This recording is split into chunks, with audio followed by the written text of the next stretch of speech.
इस कहानी की शुरुआत होती है नेपाल के काठमांडू के कमरतास से।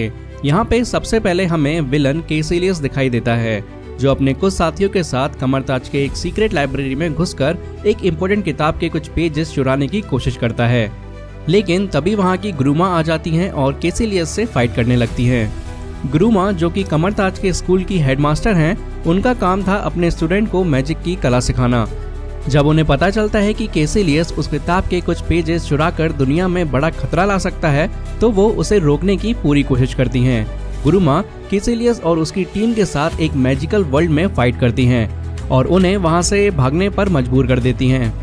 अब कहानी शिफ्ट होती है न्यूयॉर्क में, जहां डॉक्टर स्टीफन स्ट्रेंज का इंट्रोडक्शन होता है। वो एक न्यूरो सर्जन हैं, एक बहुत ही टैलेंटेड डॉक्टर हैं, लेकिन एक अय्याश इंसान भी हैं। एक दिन वो पार्टी में जाने के लिए अपनी कार को फुल स्पीड में चलाते हैं, लेकिन उनका एक बहुत बुरा एक्सीडेंट हो जाता है। इस एक्सीडेंट में उनके हाथ और उंगलियां टूट जाती हैं। उनके फ्रेंड्स और हॉस्पिटल के डॉक्टर्स उन्हें जल्दी से अपने हॉस्पिटल में भर्ती कर लेते हैं। जब स्टीफन स्ट्रेंज की आंखें खुलती हैं तो उसे पता चलता है कि उसके हाथ और उंगलियां बिल्कुल खत्म हो गई हैं और वो अपनी सर्जरीज कभी भी नहीं कर पाएगा।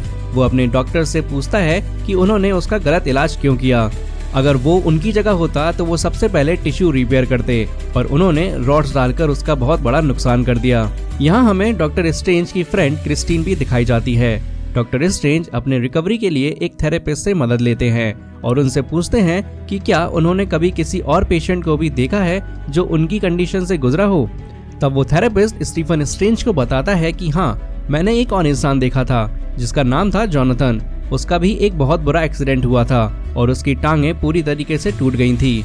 जैसे मैं तुम्हें ट्रीटमेंट दे रहा हूँ वैसे ही मैंने उसे भी दिया था, लेकिन उसका कुछ नहीं हो रहा था।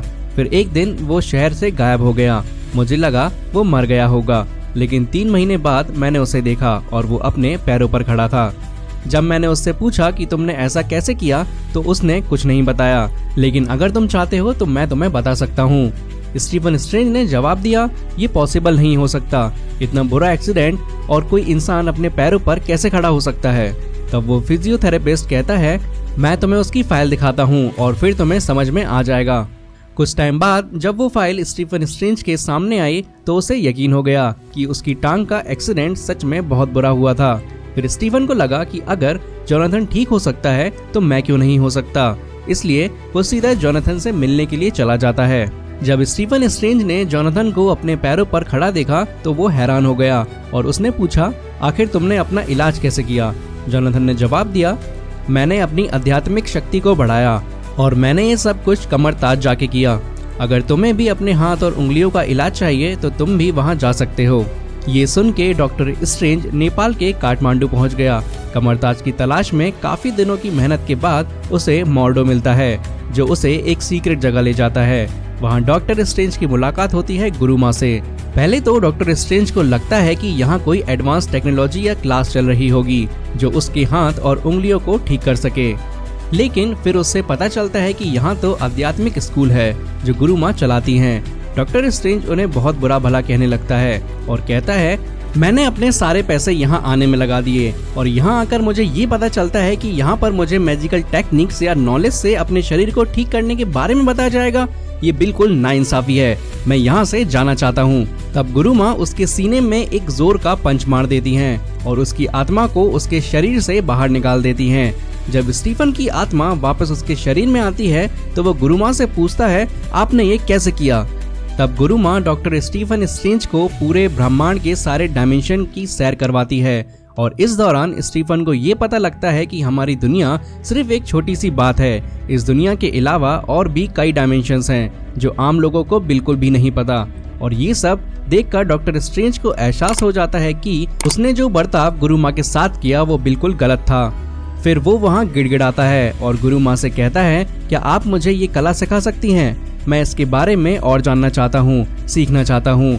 लेकिन गुरुमा को उसकी बातें अच्छी नहीं लगती और वो उसे कमरताज से बाहर निकालने के लिए कह देती हैं। डॉक्टर स्ट्रेंज को पूरा दिन कमरताज से बाहर ही गुजारना पड़ता है।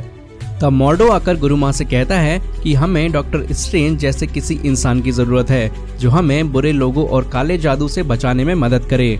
गुरुमा उसे कह देती है कि उसने पहले भी कैलेशियस नाम के एक स्टूडेंट को खोया था गुरुमा बताती हैं कि एक वक्त था जब कैलेशियस भी डॉक्टर स्ट्रेंज की तरह यहाँ पर आया था और उसे भी आध्यात्मिक शक्ति सीखनी थी, लेकिन आज वो एक बुरा इंसान बन गया है।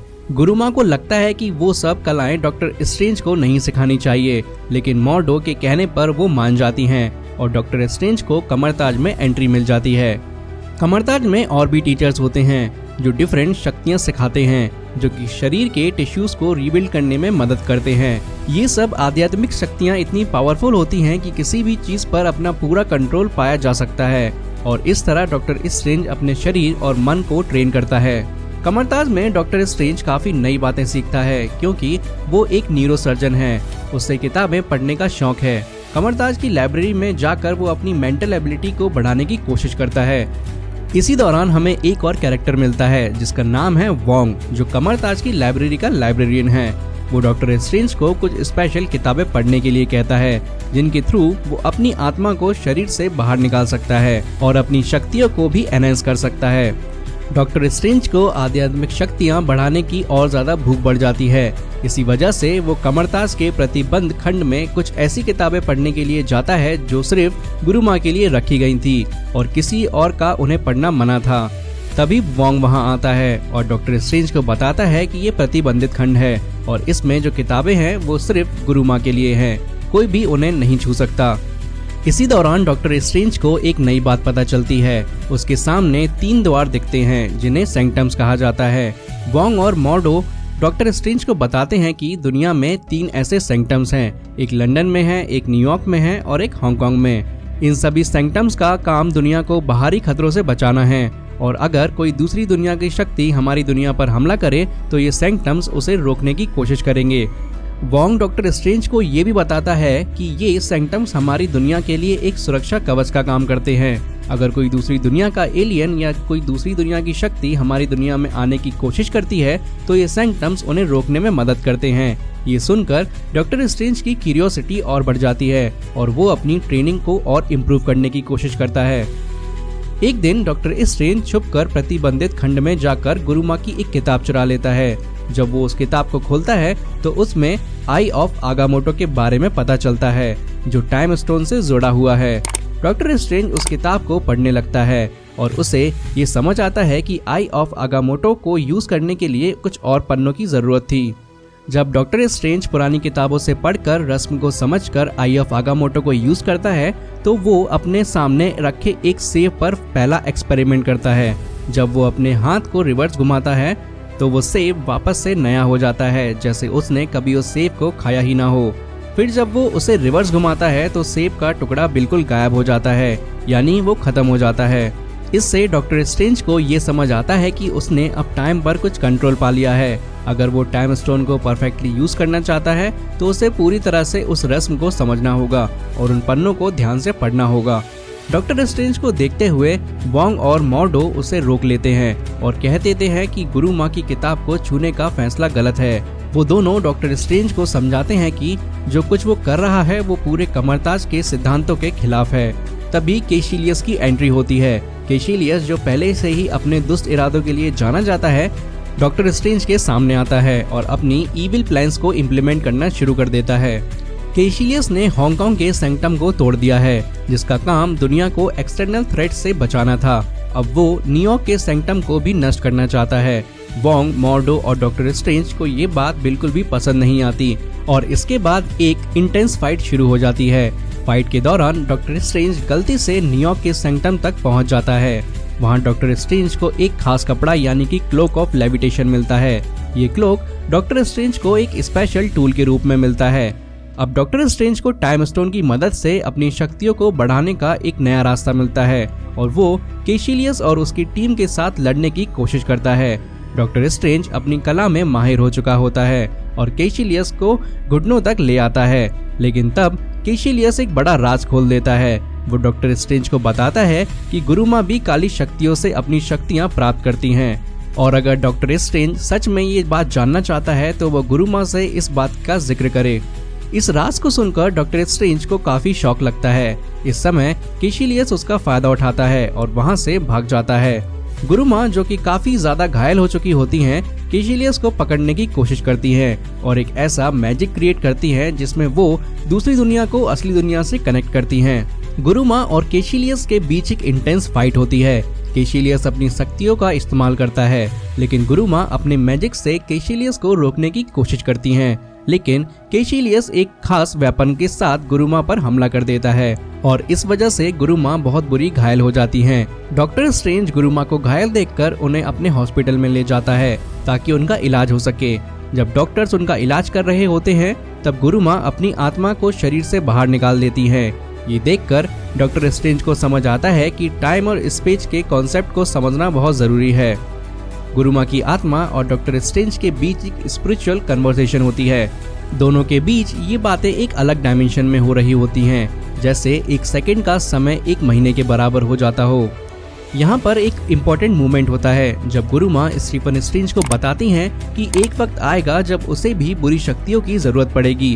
गुरुमा का कहना था कि अगर वो कभी भी डोरमामू से बुरी शक्तियाँ ना लेती तो वो जिंदा नहीं रह पाती और दुनिया की सुरक्षा नहीं कर पाती। अब गुरुमा का समय खत्म हो गया था और वो चाहती थी कि स्टीफन स्ट्रेंज दुनिया की सुरक्षा का जिम्मा अपने ऊपर ले। इसीलिए वो अपना टाइम स्टोन जो कि आई ऑफ आगामोटो था स्टीफन स्ट्रेंज को देकर दूसरी दुनिया में चली जाती हैं। अब सीन शिफ्ट होता है हांगकांग के पवित्र स्थल पर, जहाँ केसिलियस ने बहुत बुरी तबाही मचाई हुई थी। ये स्थल एक ऐसी जगह था जहाँ दुनिया की सुरक्षा होती थी। केशिलियस ने इसे तोड़ दिया था और डोरमामू जो कि काली दुनिया का किंग है को यहाँ लाने की प्लानिंग की थी। इससे दुनिया का कोई भी सुरक्षा का कवर नहीं बचा। डोरमामू केशिलियस को बुरी शक्तियों का खास वेपन देने वाला था, इसलिए केशिलियस ने ये सारे स्थल डिस्ट्रॉय किए हुए होते हैं। जब डोरमामू इस दुनिया में आने वाला होता है तब डॉक्टर स्ट्रेंज भी हांगकांग पहुंच जाता है। वो देखते हैं कि अगर डोरमामू आया तो दुनिया खत्म हो जाएगी, इसलिए डॉक्टर स्ट्रेंज अपनी स्पेशल पावर्स का यूज करके डोरमामू को रोकने की कोशिश करता है। वो एक टाइम लूप क्रिएट करता है जिसमें डोरमामू बार बार डॉक्टर स्ट्रेंज को मारकर भी जिंदा हो जाता है क्योंकि उसके पास टाइम स्टोन होता है। डोरमामू बहुत गुस्सा होता है और डॉक्टर स्ट्रेंज से एक डील करता है। वो कहता है कि अगर वो इस टाइम लूप से बाहर निकलना चाहता है तो उसे पृथ्वी को छोड़ना होगा और अपने फॉलोअर्स केसिलियस और उनकी टीम को वापस बुला लेना होगा।